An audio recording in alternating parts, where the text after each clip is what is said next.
Hello friends, स्वागत है आपका हिंदी एग्जाम पे। मैं विपिन आपका स्वागत करता हूं। आज हम उत्तर प्रदेश की प्रमुख नदियों को जानेंगे।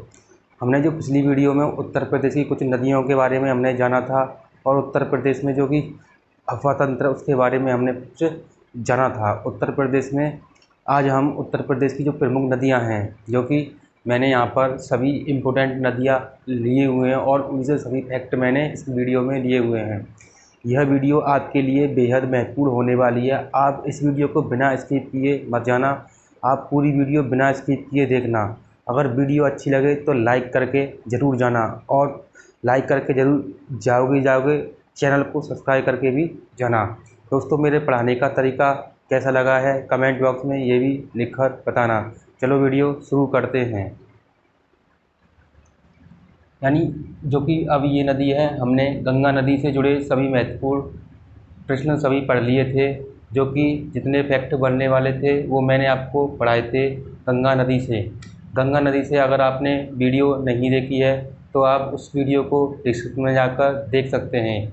अगर आप वहां पर भी नहीं देखना चाहते हैं तो मैंने यहाँ पर आई बटन दिया हुआ है, आई बटन पर क्लिक कर उस वीडियो को देख सकते हैं। जैसे यमुना नदी, यमुना जो नदी है, यमुना नदी यमुनोत्री हिमनद से हिमालय पर्वत निकलती कहाँ से, ये पूछी जाती है। एक प्रश्न आपका यहीं से बनता है। यमुना नदी कहाँ से निकलती है? यमुनोत्री से। यमुनोत्री हिमनद जो नामक स्थान है वहाँ से पर्वत के निकट जो कि 6,316 मीटर ऊंचाई से निकलती है। यानी यमुनोत्री से तो निकलती है, यानी हिमालय पर्वत पड़ता है ये 6,316 मीटर ऊंचाई से ये निकलती है। और यह प्रयागराज में, कहाँ पर? प्रयागराज में गंगा नदी में मिल जाती है। गंगा नदी में कहाँ मिल जाती है? प्रयागराज में। इस प्रकार ये गंगा और यमुना का संगम बनता है। इसकी जो कुल लंबाई है 1,375 किलोमीटर इसकी कुल लंबाई है, जो कि यहाँ से लंबाई भी कई बार एग्जाम में पूछी गई है। उत्तर प्रदेश में यमुना नदी का प्रवेश द्वार, उत्तर प्रदेश में यमुना नदी का प्रवेश द्वार सहारनपुर के फैजाबाद नामक स्थान से, यानी सहारनपुर के फैजाबाद नामक स्थान पर होता है। यानी उत्तर प्रदेश में जो प्रवेश करती है कहाँ पर करती है? फैजाबाद नामक स्थान पर। यमुना नदी गंगा की सबसे बड़ी, गंगा की सबसे बड़ी क्या है? सहायक नदी है। सहायक नदी क्या होती है? यानी एक नदियाँ एक दूसरे में मिल जाती हैं, उसे बोलते हैं सहायक। यानी एक दो में, जैसे मैं हूँ और मेरा एक कोई मित्र आ जाए तो हम कैसे हैं? एक दूसरे के सहायक हैं, हम एक दूसरे की सहायता करते हैं, तो इस प्रकार से हम सहायक हो गए। इसी प्रकार ये नदियाँ एक दूसरे की सहायता करती हैं, यानी एक दूसरे को जल प्रवाहित करती हैं तो वे आगे बढ़ती हैं। उसी प्रकार जल मिलता जाता है तो ये नदियाँ अधिक रूप विकराल धारण कर लेती हैं और ये जगह जगह पर बाढ़ का प्रवाह करती हैं। इसी प्रकार यमुना नदी की सहायक नदी, जो यमुना नदी है इसकी भी सहायक नदी है। चंबल नदी है, बेतवा नदी है, हिडन नदी है, वरुणा नदी है और भी नदी हैं जो मैंने इम्पोर्टेंट ली हैं, आपके एग्जाम संबंधित हैं, वही मैंने ली हैं। यमुना नदी उत्तर प्रदेश के 19 जिलों में प्रभावित होती है, यानी उत्तर प्रदेश के 19 जिलों में होकर प्रवाहित होती है।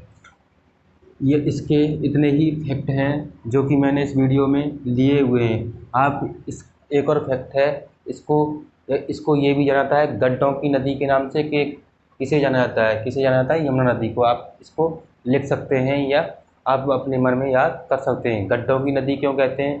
क्योंकि यह नदी बहुत बड़े गड्ढों का निर्माण करती है। जैसे जल प्रवाहित होता है तो बहुत तेज़ रफ्तार में जल प्रवाहित होता है तो जगह जगह पर गड्ढे बन जाते हैं, तो इस नदी में बहुत बड़े बड़े गड्ढे पाए जाते हैं, इसलिए ये गड्ढे की नदी के नाम से जाना जाता है।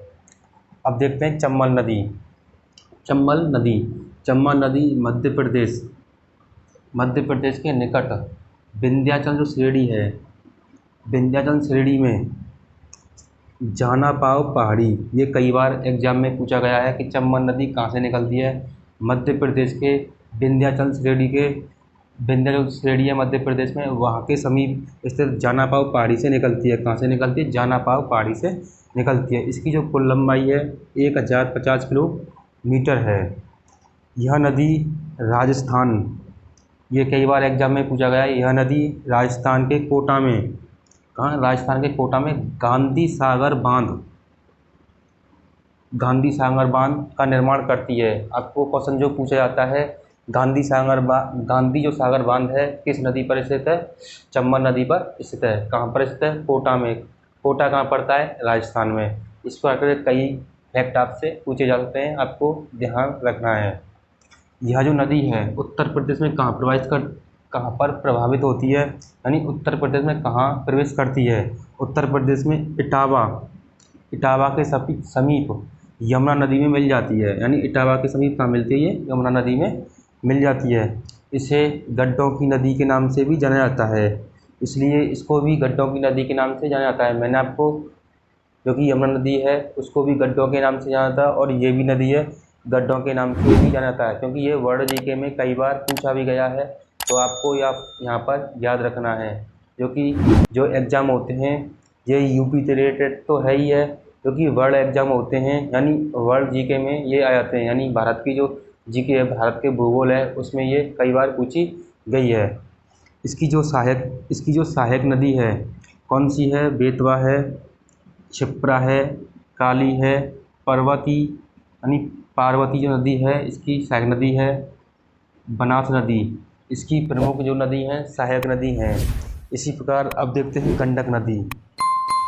जो गंडक नदी यह नदी दो धाराओं में मिल जाती है, यानी दो धाराओं से मिलकर ये नदी बनती है। कौन कौन सी जो धाराएं हैं?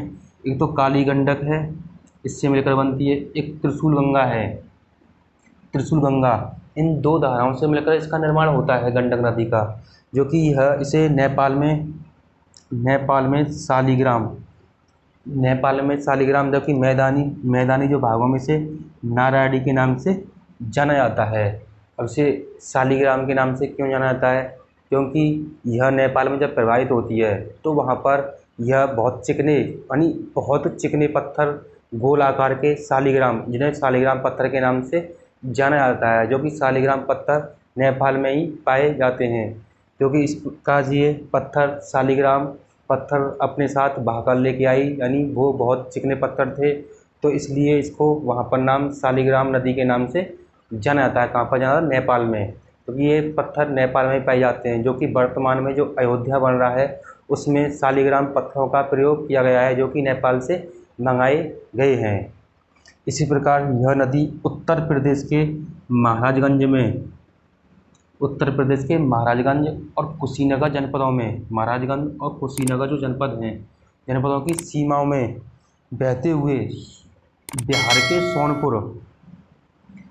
के जो सोनपुर में गंगा नदी में जाकर मिल जाती है।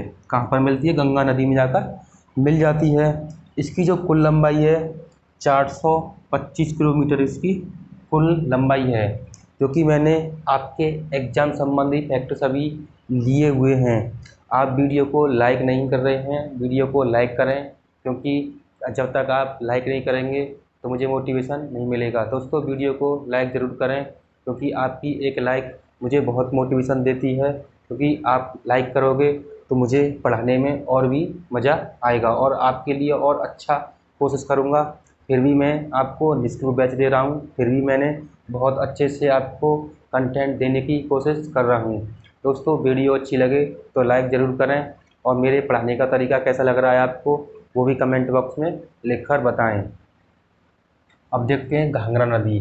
घाघरा जो नदी है, जो कि नदी तिब्बत के पठार, जो तिब्बत का एक पठार है मापचुंगो। कौन सा पठार है? मापचुंगो हिमनद से, तिब्बत का जो पठार है वहाँ से एक मापचुंगो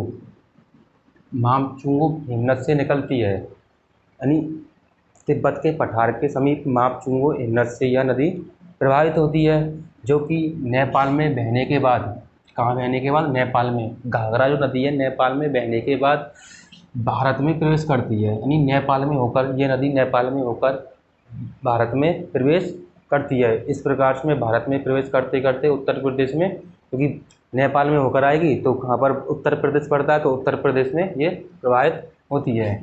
इसे सरयू के नाम से जाना जाता है क्योंकि यह नदी अलग अलग भागों में बहते हुए अयोध्या में पहुंच जाती है, इसलिए इसे अयोध्या में सरयू नदी के नाम से जाना जाता है। तो अयोध्या किस नदी के किनारे पर स्थित है, ये आपको एग्जाम में ये भी पूछा जाता है। ये कई बार यूपीएसआई के में, यूपी पुलिस के एग्जाम में कई बार पूछा गया है, यूपी ट्रिपल एस के एग्जाम में भी कई बार पूछा गया है। तो किसे अयोध्या जो है किस नदी के किनारे पर स्थित, सरयू नदी के किनारे पर स्थित है। इस प्रकार से यह नदी सरयू के नाम से जानी जाती है। जबकि जो पर्वतीय भागों में, जो कि पर्वतीय जो क्षेत्र होता है, पर्वतीय क्षेत्र कौन सा होता है, जो कि सबसे जो ऊंचाई होगी तो वो पर्वतीय क्षेत्र के अंतर्गत आता है। इसे वहाँ पर कर्णाली नदी के नाम से जानी जाती है। और मैदानी भागों में इसे घाघरा के नाम से जानी जाती है। यानी कहाँ से जानी जाती है, घाघरा जो नाम इसका कहाँ से पड़ता है, जो कि मैदानी भागों में प्रवाहित होती है, तो इसे नदी को घाघरा नदी के नाम से प्रवाहित होती है। इसी प्रकार इसकी जो कुल लंबाई है 1080, इसकी जो कुल लंबाई है 1080 किलोमीटर कुल लंबाई है। इस घाघरा नदी से इतने ही फैक्ट हैं। अब हम दूसरी नदी को जानने की कोशिश करेंगे और उसके फैक्ट कहाँ कहाँ से एग्जाम में आते हैं। मैंने आपको ओनली वही लिए हैं, इस प्रकार से मैंने आपको पढ़ाने की कोशिश करी है। जैसे शारदा नदी का जो उद्गम स्थल है कहाँ से है, नेपाल के समीप, नेपाल के हिमालय से होता है। यानी नेपाल के जो समीप होता है हिमालय से उसका उद्गम होता है शारदा नदी उत्तराखंड होता है, जो कि जिसे उत्तराखंड के पिथौरागढ़ जिले के काला नामक स्थान से, यानी एक काला नामक स्थान से, जिसे काला पानी के नाम से जाना जाता है। काला पानी स्थान से निकलने के बाद इसे काली नदी के नाम से जाना जाता है। किस नाम से, काली नदी। जब ये वहाँ से काली नदी प्रवाहित होती है, कहाँ से, उत्तराखंड के पिथौरागढ़, एक काला पानी स्थान है, वहाँ से ये प्रवाहित होती है, तब इसका नाम क्या पड़ता है, काली नदी। नहीं, आपको एग्जाम में ये भी पूछा जाता है काली नदी किसको कहा जाता है, शारदा नदी को। एक यहाँ से फैक्ट बनता है। कहाँ से प्रवाहित होती है, काली नदी के नाम से होता है, यानी उत्तराखंड के पिथौरागढ़ जिले के काला पानी नामक स्थान से। इसी प्रकार से उत्तर प्रदेश में जो पीलीभीत जनपद में प्रवेश करती है, उत्तर प्रदेश में ये कहाँ प्रवेश करती है, पीलीभीत जनपद में प्रवेश करती है। ये मैंने क्यों लिए, क्योंकि ये यूपी पीसीएस के एग्जाम में कई बार पूछे गए हैं, इस प्रकार से मैंने इनको लिया हुआ है। रामगंगा नदी के बारे में जानते हैं। जैसे यह नदी उत्तराखंड के पौड़ी गढ़वाल जिले, जो कि पौड़ी गढ़वाल जो जिला है वहाँ से प्रवाहित होती है। यानी दूतातोली एक पर्वत है पौड़ी गढ़वाल जिले में, वहाँ से ये निकलती है। कौन सा पर्वत है, दूतातोली पर्वत, वहाँ से यह निकलती है। यह उत्तर प्रदेश की एकमात्र ऐसी नदी है जहाँ पर सोना पाया जाता है। यानी रामगंगा नदी है, यहाँ पर बहुत मात्रा में सोना पाया जाता है। वहाँ के जो लोग होते हैं आसपास के क्षेत्र, वहाँ उनको सोना मिलता रहता है।